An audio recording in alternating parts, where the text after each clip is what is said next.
자, 오늘 주님께서 주신 말씀 누가복음 22장 47절부터 53절까지 말씀 제가 읽도록 하겠습니다. 예수께서 아직 말씀하고 계실 때 한 무리가 나타났다. 12제자 가운데 하나인 유다라는 사람이 앞장서서 그들을 데리고 왔다. 그는 예수께 입을 맞추려고 가까이 왔다. 예수께서 그에게 말씀하시기를 유다야 너는 입맞춤으로 인자를 넘겨주려고 하느냐 하셨다. 예수의 둘레에 있는 사람들이 사태를 보고 주님 우리가 칼을 쓸까요? 하고 말하였다. 그 가운데 한 사람이 대제사장의 종을 쳐서 그 오른쪽 귀를 떨어뜨렸다. 그러나 예수께서는 그만해 두어라 하시고 그 사람의 귀를 만져서 고쳐주셨다. 그런 다음에 자기를 잡으러 온 대제사장들과 성전 수의대장들과 장로들에게 말씀하셨다.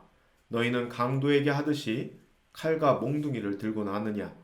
내가 날마다 성전에서 너희와 함께 있었으나 너희는 내게 손을 대지 않았다. 그러나 지금은 너희의 때요 어둠의 권세가 판을 치는 때다. 아멘. 자, 오늘 이 본문 말씀 가지고 방어용을 공격용으로 사용하는 사람들이라는 제목으로 말씀을 전하도록 하겠습니다. 자, 어저께 전한 말씀에 이어서 많이 생각해 오셨으리라 생각합니다. 이 자본주의를 살아가는 우리에게 이 베드로 제자들에게 준비하라고 한 이 칼과 같은 것이 과연 무엇이 있을까요?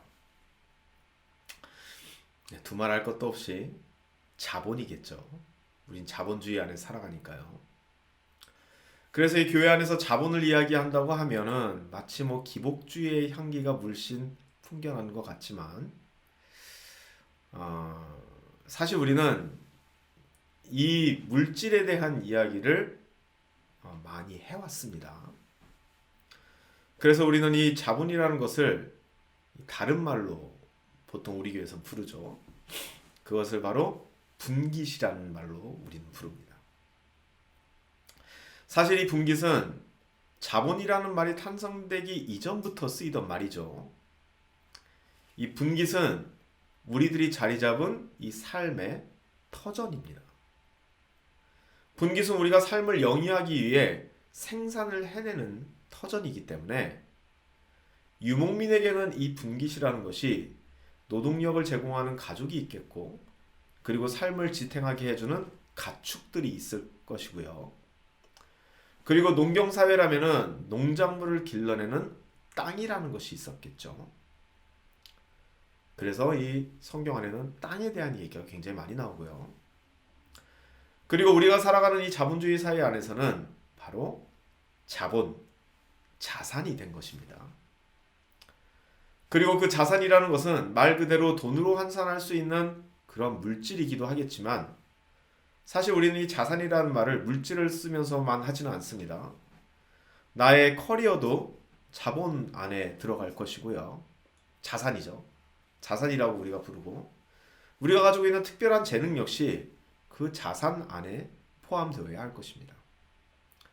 이것들이 이 세상을 살아가는 크리스찬들에게 반드시 필요한 것이죠.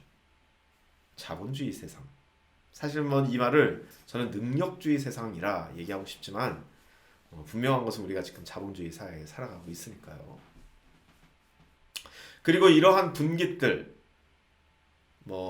농경사회에 살아갔던 사람들, 유목민으로 살아갔던 사람들, 자본주의 안에 살아갔던 사람들, 그 사람들이 가지고 있던 이 분깃들이 오늘 본문에 나오는 땅 끝까지 복음을 전하는 사명을 받은 제자들에게는 바로 이 분깃이 그들의 생명을 보장해주는 전대와 신발과 칼이 되는 것입니다.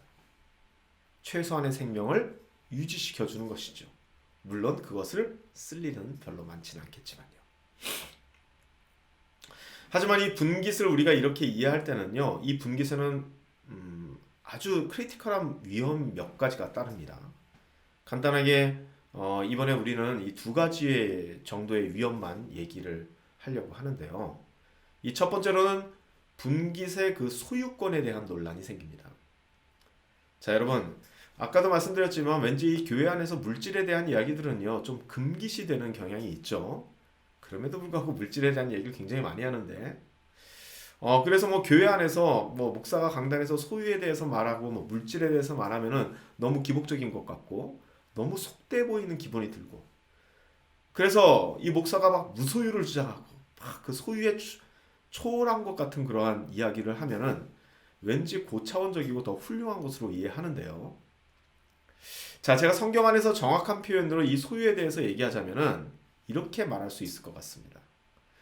크리스찬들은요, 소유하지만 소유하지 않은 것 같이 살고, 소유하지 않아도 소유한 것처럼 살아가는 사람이라고요. 전 이렇게 얘기하고 싶습니다. 자, 저 알쏭달쏭하게 얘기했는데요. 이 알쏭달쏭한 말은, 이 선문답 같은 이 말은요, 내일 조금 더 자세히 다뤄보도록 하고요. 이 소유에 대한 얘기는 내일 조금 더 깊이 다뤄보도록 하겠습니다.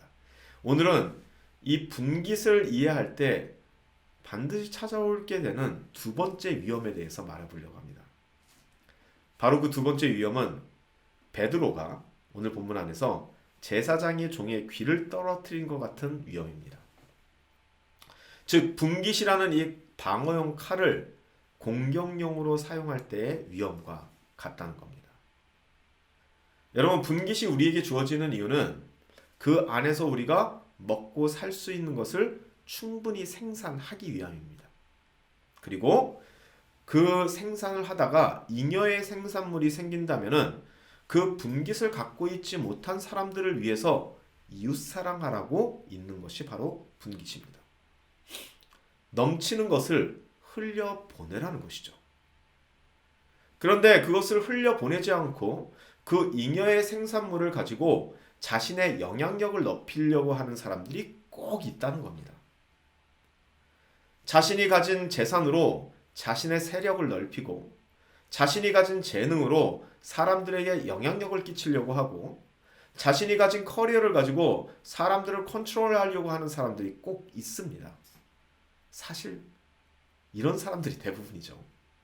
넘치는 것이 있다면요. 사실 성경 안에서도 그런 사람들이 나옵니다. 자신이 가진 재산으로 없는 사람들에게 힘을 과시하는 사람들이 등장합니다. 부자들이라고 얘기하죠. 특별히 누가복음에서는 폴로시스라는 단어를 써서 부재의 지주라고 얘기하고 있습니다. 자신이 가진 재산으로 사람들을 컨트롤하는 사람들이죠. 그리고 또한 자신이 가진 종교적 권력으로 사람들에게 영향력을 끼치고 컨트롤하려는 세력들도 나오죠. 바로 바리새인들과 사두개인입니다. 이 사람들은 자신이 가지고 있는 분깃을 방어용이 아닌 공격용 무기로 사용하는 사람들입니다. 그리고 놀랍게도 이 사람들은요, 한결같이 예수님에게 적대적인 사람들이었습니다. 물론 예수님 역시 이들에게 적대적이었고요. 여러분, 분깃은 이러한 위험이 있습니다. 이 분깃은요, 잘못 사용된다면은 자신의 힘을 과시하는 방법으로 사용될 수 있다는 것입니다. 그리고 이러한 모습은 지금 이 자본주의 사회 안에서도 여전히 유효하고 곳곳에서 우리는 이것을 볼 수 있다는 겁니다. 자, 오늘은 짧게 말씀을 정리하도록 하겠습니다. 자, 여러분, 예수님께서 이런 말씀을 하십니다. 구제를 할 때는 너희들이 오른손이 한 일을 왼손이 모르게 하라, 이렇게 말씀하십니다. 여기에는 이유가 있습니다. 우리는 방어용 분깃을 갖게 될 것이고 그것으로 잉여의 생산물이 생기게 될 거라는 것입니다. 그렇다면 반드시 나의 이웃들을 도와야 하는데, 그런데 그 도움의 순간이 왔을 때 그 도와주는 행위를 오른손이 한 일을 왼손뿐 아니라 다른 사람의 손까지 다 알도록 떠들면서 할 가능성이 높다는 겁니다. 실제로 우리 주변에는 그러한 일들이 허다합니다. 구제를 할 때 너무 많은 것을 알려줍니다. 그냥 알려주는 것으로만 끝나지 않고 요즘은 사진도 굉장히 많이 찍죠. 그래서 전에도 한번 보여드렸는데 이런 사진들 많이 찍는데 한번 보여드리겠습니다. 자, 이런 사진들 말이죠. 자, 이런 사진들도 있고요. 그렇죠? 자, 그리고 이런 사진들, 이런 사진들. 좋은 일을 하면 참 좋은데 만방에 이 좋은 일을 하는 것을 알리는 것이죠. 이 정도면은 오른손이 한 일을 왼손이 모르게 하는 게 아니라 정말 전 세계 사람들한테 다 이 오른손이 한 일을 알려주려고 참으로 애를 많이 쓰는 것 같습니다. 여러분, 이런 것들이 방어용 무기를 공격용 무기로 사용하는 모습이라는 것입니다. 자, 여러분, 오늘 이 예수님이 준비하라고 했던 이 칼을 가지고 우리가 여기까지 한번 논지를 전개시켜 봤습니다. 어떻습니까? 과연 지금 우리들이 속하고 있는 이 교회가, 그리고 과연 우리들이 지금 고백하고 있는 이 크리스찬이티가 이 현대 사회 안에서 과연 말씀대로 사용되어지고 말씀대로 이루어져 있는지를 생각해 볼 수 있는 아주 중요한 말씀이 아닐까라는 생각을 합니다. 이것을 다시 한번 묵상하면서 과연 하나님께 영광이 돌려지는 것이 무엇일까라는 것을 정말 실제적으로 진중하게 생각할 수 있는 저와 여러분이 되시기를 간절히 소망합니다. 기도하시겠습니다. 우리의 삶의 주권자가 되시는 하나님 아버지, 주님께서는 우리가 구제할 때 하라고 했던 명확한 지침이 있습니다. 그 방법 아니면은 하나님께서 영광을 받으실 수 없다는 것도 압니다. 그런데도 불구하고 그 말씀은 정말 어디론가 다 잊어버린 채 다 하지 말라는 것만 그렇게 열심히 하는 이 교회들의 모습을 봅니다. 우리들이 이것을 알고 있다면 우리들이 과연 구제를 할 때, 우리에게 분깃이 주어지고 잉여의 생산물이 생겨날 때 어떠한 태도를 취해야 할지 온전히 알 수 있을 것 같습니다. 물론 그 전에 이웃사랑할 수 있는 마음이 있어야 되겠죠. 나에게 주어진 이 방어용 칼, 이것을 온전히 방어용으로 사용하면서 심지어는 방어용으로도 사용되지 않을 그날을 꿈꾸며 살아갈 수 있는 우리 팀교회 지체들이 될 수 있도록 축복하여 주옵소서. 예수님의 이름으로 기도드립니다. 아멘. 다 같이 기도하시겠습니다.